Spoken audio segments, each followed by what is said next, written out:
Hello po mga mare! Welcome na naman sa another vlog! And for today's ganap nga is nag-birthday nga ito sa Ate Therese. Simpleng birthday lang. Ayan, nagluto lang po siya ng sopas. 1.5 nga lang. At yan, nakita nyo naman, nagluluto siya.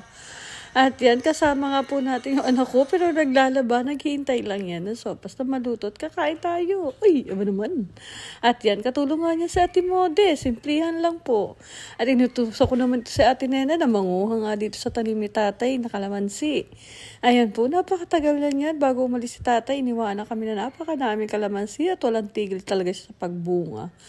Ayan po mga mare, sabi ko nga ito yung likodan namin. Kaya sabi ko nga sa inyo, masarap din na may backyard. Ay, yun ba naman?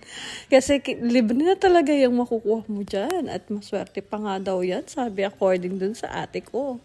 Kailangan meron daw tayo mga lemon, calamansi, basta something na maasim at nakakaswerte daw yan ng life. Tip yan mga mare. Ay, aba naman. At yan, mabalik nga po tayo dito sa pagluluto ni Ate Therese ng birthday celebration niya. Sabi ko nga sa iyo, masaya lang, pero simple-simple lang at batiin po natin siya ng happy birthday! Aba naman! Siyempre, ayan na, kakain na si Inday. Yan na po yung kaparte ko. Kakain na tayo. Kain tayo mga mare. Masarap na sopas. At sabi ko nga sa inyo, ayan, nakita nyo naman pagluto na, nakukumpleto na lahat. Pero kapag niluluto pa, nagwawala-walaan sila. Charis.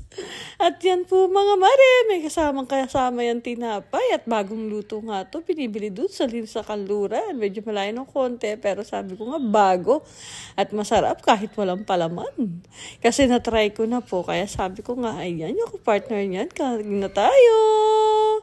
Ayan, nakita nyo naman po, pwesto na yung anak ko at kakain na talaga kami. Ayan din sa Atenena at kakain na rin kami.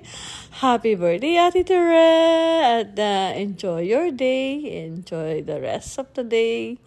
At kain po tayo mga mare. Sabi ko nga masarap naman yung ganitong simplihan lang. Ay, aba naman. Yun lang naman. Thank you po sa inyong pagsama. See you sa next vlog. Bye!